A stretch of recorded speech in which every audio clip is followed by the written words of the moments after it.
Megan Hicks of I Run Far, and I'm here with Ellie Greenwood, the day before the 2015 The North Face Endurance Challenge 50-mile championships.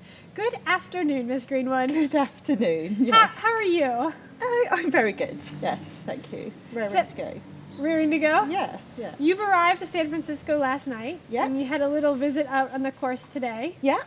You've been here before. This is not unfamiliar territory for you. How are you feeling? What are you thinking now that you're here and seeing things? Yeah, no, it's always nice to go out for a little refresher, right? I mean, I last ran this 4 years ago, but then last year I was out, on the course of supporting and then did a bit of pacing with a friend. So I feel I know portions and I know landmarks and that kind of thing. Do I remember all the bits in between? Not necessarily, but it's definitely nice to go out for a little refresher and even just, like I said, get some landmarks in my head of what is, A to B and that kind of stuff. You went out to Pantol and the cardiac aid station today, sort of out on one of the high points of the course and out in sort of the more remote section. What did you think? What did you see? Yeah, no, I mean, it was beautiful today to start with, right? So hopefully that weather holds for tomorrow, which, fingers crossed, it looks like it. That was nice, and it's nice to see sort of what shape the trails are in. Yeah, how are they after yesterday's weather? Looking good, as far as I can see, yeah. Okay. I mean, obviously, I guess, if there was any rain, it would have been more in, Muir Woods area, but no, the other trails were looking dry, and, I mean, they're lovely and runnable trails here, so it was fun. A little bit different from where you come from. Pretty different from North Vancouver, yeah. A feet, maybe one or two less rocks. Yeah, and I mean, I love roots and rocks and that kind of stuff, but it is fun to then get out on the trail where you can you can just kind of run without always having your head down and hopping and that kind of stuff. So yeah. Well, I Run Far last saw you a couple months ago at Les Templiers. Yeah. On a course that had some parts that shared some similarities with this one, similar distance and some runnable sections, but also a course that was quite different from this.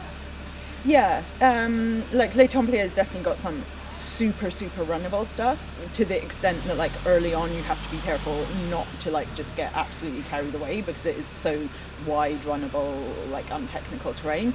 I worked out, they say it's 75k, it came out it's about 77. Of course, I think that was the distance anyway, I can't remember. Anyway, here is 80k, right, 50 miles, so, but I'm anticipating, maybe could be close to an hour faster, right? Yep. Which shows because Les Templiers towards the end there were some much steeper sections, slightly more, not super technical, but so steep that they really did slow me down. So, yeah. In our interview with you after Les Templiers, you said, I'm just getting my season started now. Yeah. After some bumps in your road earlier in 2015, you were pretty stoked at the end of that race and sort of on the uphill track. Yeah, no, totally. I mean, I went to Les Templiers knowing I was, for me, pretty fast, which was nice, but it was by far the longest duration and distance that I was going to run. So that was a bit of a like anyone, you go and see, you think you've done the training, but you're not sure. And yeah, obviously having not raced, say, a trail ultra for quite so long, you don't have the same confidence level of what you might be able to do. So I honestly did not go to Les Templiers expecting to win. So therefore, being able to win was, even better than thinking, so yeah, that was a really nice, and then it motivates me further, right? It would have been, like I said, if I'd not done great, I would have taken it for what it was. But it would have also been okay, so yeah, I'm genuinely not in the shape that I maybe hoped for. So it was nicely motivating for then the 6 weeks in between, coming up to this, to feel okay, I can come to this knowing what shape I'm in, rather than coming here and this being I don't know. Exactly, yeah.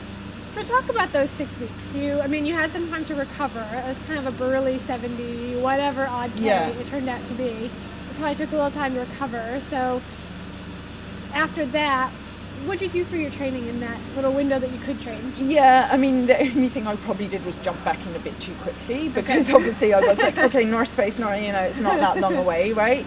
So, and I was pretty tired after Les Templiers for sure. Just my legs were beat up, probably because I had pushed them. I didn't race hard to win that.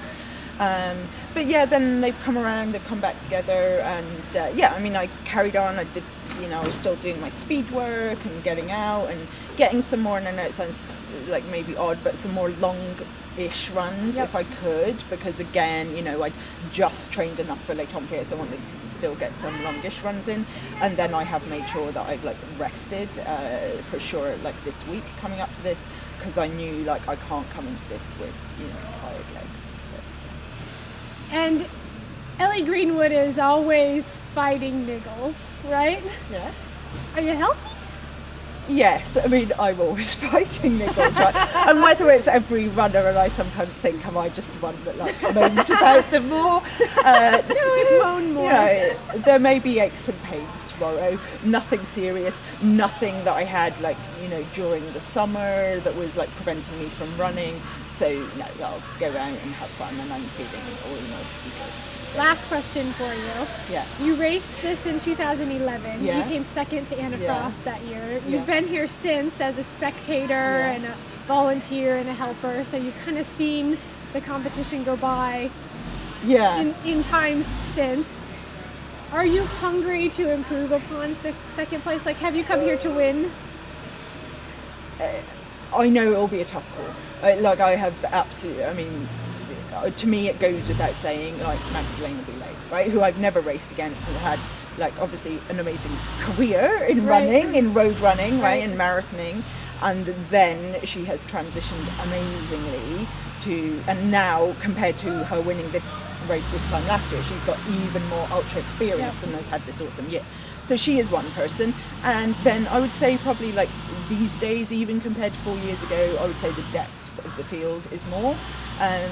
Would I love to win? Of course I would. And I think as usual I'm prepared to, work pretty hard, and I know a lot of people say that, right? But I'm sometimes prepared to not enjoy myself to do well. Yeah, we'll see what pans out on the day. Equally, who knows? Have a bit of a wobble, and it might be sliding back down, because there is a good depth of the field. There isn't much wobble. There isn't much wobble room, Yep. exactly. Yeah. So it'll be interesting, and there's lots of women who have not raced against, and I think women who've got different experience. Maybe they're faster, but don't have so much long distance experience. So, and that's what this race is in a sense known for. It's that middle distance in ultra running, and then it is very runnable, so it can be good for faster people, but then you also get people who are more mountainous runners that go, hey, I'll come because it's super competitive, and you never know how they will do. So it'll be interesting. Well, best of luck to you tomorrow at this middle distance race. Yeah, thank you so much. Okay, we'll see you out there. Thank you.